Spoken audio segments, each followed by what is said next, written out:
comfortable? Yes. I like your color scheme. Thank you. Nice and matchy. I appreciate that. I was feeling the blue. So that means you listen to the right voice. You must have been in channel Yes, one. yes. If you're wearing blue today, whatever day you're watching this, you might be having a good morning. So, Leif, I thought we'd start off with, if you could just sing the ancient prophecy hymn in Norwegian for everyone. I know it's a really high value in your culture. So, Pris Herren Gud og hjerteflød. and of course, he does it. He dials it right up. Like, I couldn't have done that. So, one of the things that I've been listening to the podcast, the Global Missions Awareness Podcast, Kingdom Family Talks, you can check it out. It's on iTunes, it's on Android, Google. You can go there and give a listen. Gotta get my voice straight. Anyways, one of the things you've been talking about is the Sons of Issachar. And I find it really fascinating that you have David, he's like, here's a mighty man, here's a mighty man, here's a warrior. You have this anthology of all these people who have done amazing feats of strength out in the field of battle, and then all of a sudden, the Sons of Issachar, they understood the times and they knew what Israel should do, and then it goes right back into it. Here's a mighty man, here's a mighty man. So you see these warriors, but in the midst of the warriors, you have sons who understood the times and know what to do. So, my first question, number one, is how do we understand the times? First of all, when it comes to the Sons of Issachar, it's just interesting to see that the father himself, I mean, if there are sons, there's a father that was teaching them the value of understanding the time. Wow. And there's been a lot of people, if you see in history, they understood the time. And as a result of that, they actually changed history. And Wow. it also made a destiny. But there was a lot of people that didn't understand the time. Like in the 70s, there was a lot of people that were looking at the clock while God was looking at the harvest. Interesting. So what was happening is so many believers, and you saw books written, and we were listening to all of these different people that suddenly said Jesus is coming soon, he's going to come before year 2000. But the people that had that worldview, they didn't live their life right, because they didn't understand the time and they did not know what to do. So it's going to be so important if you're looking at historically, if you're looking at revival, but also if you're looking right now, the times and the season. And that's what that spirit, it's an anointing of the Sons of Issachar. And that I want to be able to see release of people. Wow. When you're looking, it's kind of, you know it's going to rain when you see these dark clouds. Or you know that the hurricane is coming in. There's all these different signs that gives you an indicator of the weather that is coming. Yeah. It's the same also when you see what the enemy has result is doing. So when people are telling me, oh, look what's going on, there's so much racial disunity, there's this, is that going on, and I'm like, wow, I know what God is up to. It's amazing because if you're like, they were mentioned right in the middle of a bunch of warriors, and it's easy if you're in the middle of a battle or what's happening in your generation to look around you and make decisions based on what's happening rather than what God is saying. And I think that's why it was so important the Sons of Issachar were there. Yeah, so that's the one thing, is both understanding the time and knowing what to do. So how do we, number two, how do we know what to do? Well, it's also very important to see what God is doing instead of what God is not doing. Wow. Because there's a lot of people being distracted by what the enemy is doing. Often when you see what the enemy is doing, look at the opposite in the nature of God, of what's taking place. So if you say, oh, there's a lot of disunity, or it seems like the enemy is stirring up all this racial thing, or there's all this Me Too thing going on. I mean, if you're watching just to see what the enemy is up to, what he's been doing, then you can start to see that we're going to see a unity like we've never seen before, or we're going to see a healing like we've never seen before. So you can often see the indicator, and that's the invitation for the Sons of Issachar, to understand the time, but also knowing what to do. When I recognize what the enemy is up to, I'm tapping into God. What are you up to? First of all, God, what are you saying? What are you doing? And then the third thing, then how do I fit in? How do I invest my time, my talent, and my treasure in what you're doing? So I feel that that's very important for us to capture, this is what God is up to. This is what God is doing right now in this season. More people are being saved now than ever before. More people are being healed now than ever before. Yeah. We've half as many poor people now in the world than 30 years ago. And you would never know that if you just watch the news and that was your only source. But if we have a heavenly source... Yeah, I think that is, so many people are listening to bad news instead of good news, and the gospel is good news. That's good. And that's what Jesus came, and that's what we represent, good news. So when there is fire going on in California. Some people are bent, and we need to thinking about a horrific attack and all those victims. But also, there's firefighters that are giving their life. There's coming in with redemptions to save life. So in all of the things that's going there, there's police officers that are not crooked, that are actually out there giving their life so that we can have safety. And all of those are bent towards good news. They represent good news. A journalist with a kingdom worldview will write about good news. Yes, there's this stuff going, but here is that firefighter, or here is that mom, or here is that hero. And that's part of what we need to do, is also starting to focus on what God is doing, what God is up to. And when you do that, then you will put your life into the position so that God can use you with his power and love and wisdom to be able to be one of the sons of daughters of glory that creation is moaning and groaning for being manifested to be seen. Wow. You know, one of the things that's really been on my heart recently is Psalm 24. It says, "Who can ascend the hill of the Lord? Who can stand in this holy place? He who has clean hands and a pure heart." And I think clean hands and a pure heart, when our hearts are clean and our hands are pure, then we're able to see what God is doing.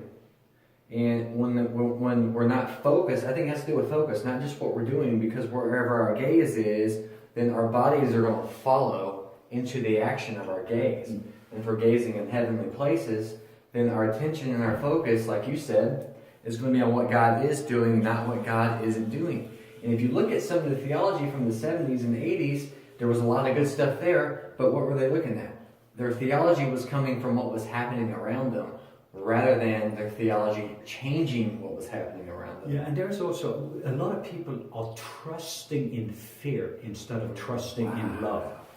When fear false, evidence is appearing real. Fear is false, evidence is appearing real. Even scientifically speaking, 95%, Dave, of what we fear will never happen.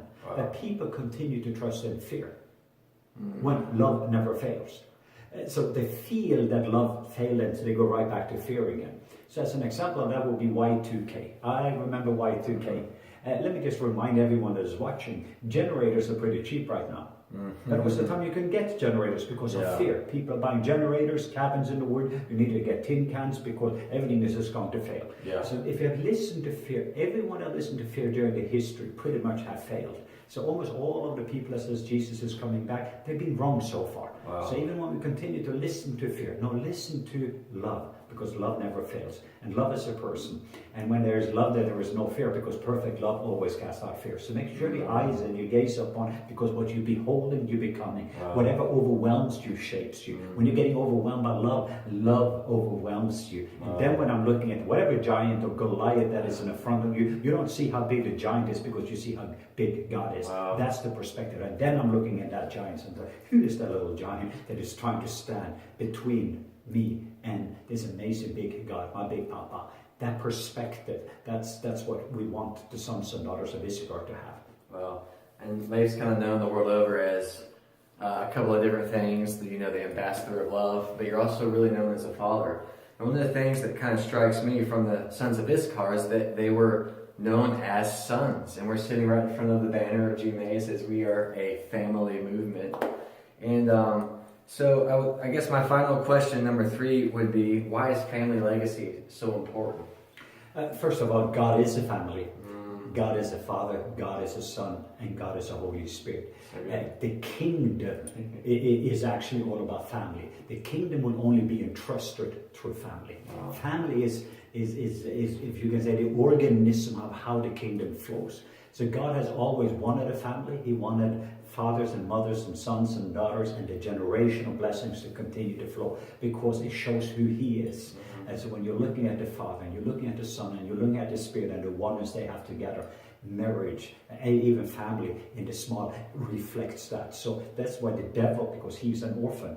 So since Lucifer became an orphan, one of the attacks has been going after his family, because he's very much afraid of family. Because love flows there. When there's family united together, there's connection. And when there's connection, the glory is filled. And we're representing heaven on earth, because that's what God looks like. And the kingdom will being expanded. And that's one of the biggest things, that why we see there's such an attack against family, and also such an attack against fathers and mothers, both in the natural and spiritual. Because if people have father deficiency or father wounds, or there be these different things in their life, then there is also a love deficiency that people either in religion or rebellion are trying to fill.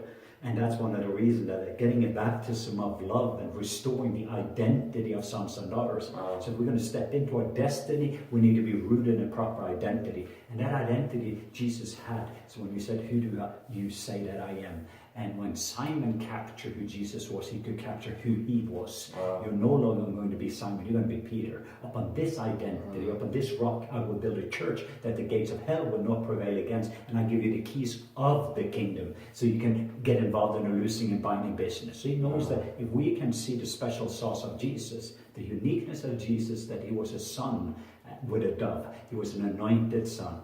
And as a result of that, he reflected who his father was. So he lived in that spirit of adoption that says, Abba, Father. And when they saw him, he said, if you've seen me, you've seen the Father. All I do is what I see my Father do. And all I say is what I hear my Father say. So first, God as a father, but second of all, so spiritual fathers and mothers, they unlock destiny. And then sons and daughters becomes fathers and mothers. And if you have 3 generations, you change cities and nations. And even as you have been studying revival for years, you see it so many times, even after the first or second generation, it stops. Yeah. But if you can get the 3 generations move up right together, grandmas and grandpas, fathers and mothers and sons and daughters, suddenly you see transformations of cities and nations. Because God is a generational God. Abraham, Isaac, Jacob, nations. And you will see this. And that's also one of the sons of Issachar that came out of this very thing. And that's where you get Judah. And you look at each one of them. And it was the 3 generations that suddenly got a nation. And Israel suddenly was transformed. And then you could have the 12 that is establishing heaven on earth in regard to family structure. And that's what God wanted. His Israel, his prince. Wow. So if you're family focused, then it's going to create protection for you to understand the times and seasons. And if there's a time when we lose focus, if I'm connected to you, you can say, oh, Dave, let's remember the Father. Let's get back in chair 1. You corrected my path several times, and you'll continue to do so. So get connected to family. It's not something you manufacture. It's something that's going to be natural. But find those close to you and just throw yourself into that community, because it's going to help you understand what you should do and stay safe. All right, lastly, doing life together. I remember, just real quickly, we were actually sitting in your office, which is right over there one day, me and Alicia, and we were talking about how the family was impacting the Southeast. And suddenly, right in this spot, remember what happened? The lightning. It just came in, it was an explosion, lightning sound, and you could see the light. Wow. So one of the verses Leif mentioned was Romans 8:19, which says, all creation groans for the sons and daughters of God to be revealed. And Leif sent me and Alicia out on the Southeast, and we went to several different churches. And when we went out, the elements began to respond. We had the winds blow, we had healings, we had the ground begin to shake. And we were telling Leif these amazing, incredible testimonies. And as we're doing so, right here in his office, like a pillar of light, just kind of lightning inside the building. Mm-hmm. So much so, we ran out of his office and ran over here like, what in the world happened?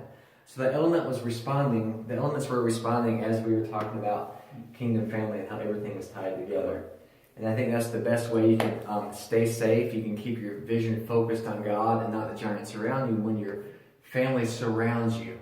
Just like the Sons of Issachar were surrounded by warriors, but the warriors were looking at the Sons of Issachar to know what to do and when to do it, type of thing. How can our viewers support you?